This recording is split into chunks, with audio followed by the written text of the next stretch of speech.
Hello. I'm just here in my room eating some lunch. That's un pas de quiche poulet chèvre, and of course a baguette with some French butter. Just thought that I would check in and let you guys know how things are going. I just participated in the most wonderful event yesterday.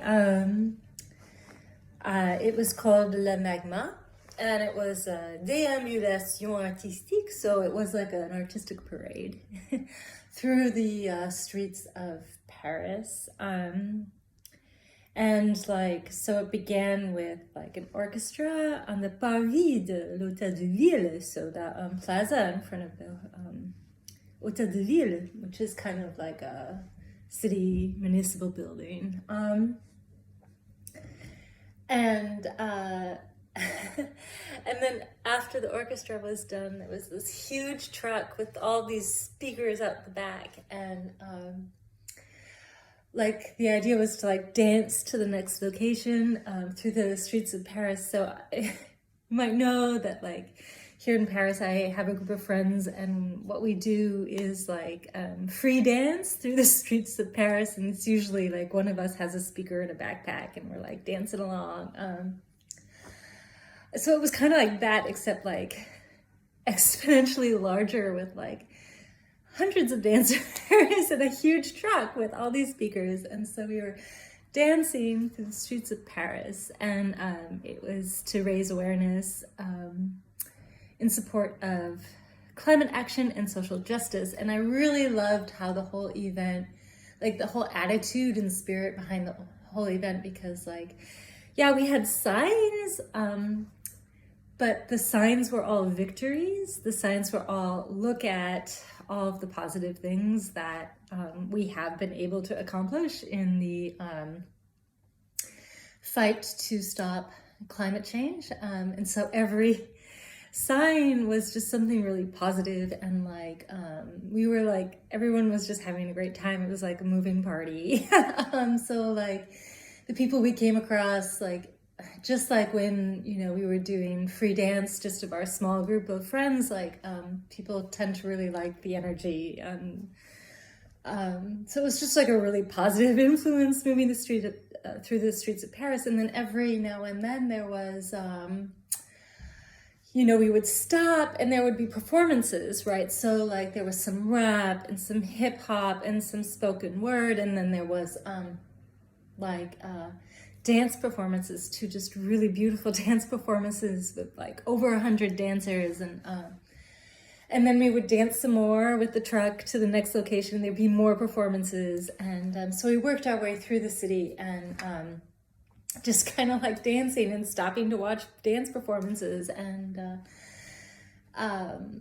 afterwards, well, I should tell you, we ended up at l'Académie du Climat. So that's the the Academy for the Climate, and there was in a beautiful historic Hôtel de Hôtel Particulier, which is like a mansion in the city, and in the courtyard there were some final performances. And the last one, I don't think it was the last one of the program, but the last one that I saw like made me cry, because it was so touching. Like one of the main messages was that art is for everyone. Music and dance and literature and poetry is for everyone, and that we can't allow the elites to stop us from producing art, and that we all can, in our own small way, just take one little step forward and be a positive force to help fight against climate change, and speak on behalf of the earth and for social justice. And so just really made me cry. I was like crying because like where I am in this journey of this year is that, I took time in Morocco and Tunisia to really heal. And now my desire is to start doing creative writing again and do creative work again, and specifically trying to advocate for the causes that are really close to my heart, like for women, for the climate, for social justice, for, you know, all those things. And like, one of the things that has really become clear to me is that like I already wrote the book. Like, I have this book. It's called The Kill Zone. I tried to get it published through the traditional gatekeepers, and I failed. I failed, okay? The traditional gatekeepers liked it. They said it was excellently written. They didn't have anything bad to say about the book, but and the writing. But they had this attitude of like, dystopian is dead, and it is a dystopian young adult novel called The Kill Zone. And you know, I've had a number of like really important moments here in Paris that have really directed my attention back to this project.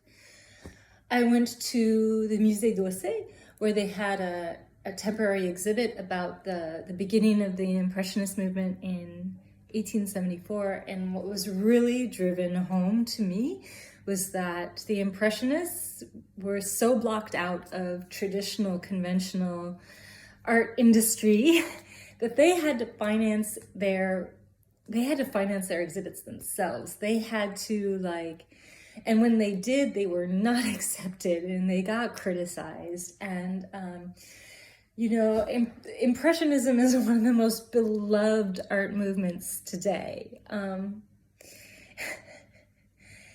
So, I mean, that really just drove home to me like that, okay, if there's something you want to bring into the world and the establishment is not going to help you, you can't assume that people don't want to see it. You can't assume that that the establishment has judged your work correctly. Like, you have to like have faith and just bring what you want out into the world and see what is, and just let it take on its own life. And maybe it will go somewhere and maybe it won't. But if you don't bring it to the world, like, it won't have any chance. So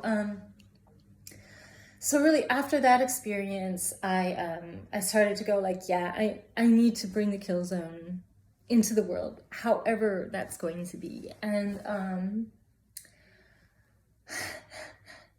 And then after that experience with the La Magma yesterday, the déambulation artistique, and that message of that final dance of like, you can't allow the gatekeepers to stop you from doing your art and bringing your art into the world. I mean, it just kind of, I mean, that's why I cried. I'm like, yeah, I need to do my own little step forward. And my own little step forward is obviously to bring the Kill Zone into the world. So that's the plan, you guys. I am going to be working here in Paris. I don't have a lot of free time because yeah, I have a really intense full-time job, but I'm really gonna try to like not worry too much about the manuscript and what shape it's in, because I think it's pretty done. But I think what I'm gonna do is start releasing it for free on Wattpad. So I'm just warning you now, or like asking you now, like to consider, in order to read this book, all you would have to do is create a free account on Wattpad. So I guess that's my ask, is like, please consider like being willing to like create a free account on Wattpad and be willing to maybe like start at least reading the Kill Zone once I put it up there. I'll let you know when that is. Yeah, that would help me out a lot, just to have some people who would be willing to start reading it once I do put it up on that platform. So that's it for today. I'm really excited about starting to share this work with the world, and I'll let you know when it releases. Okay.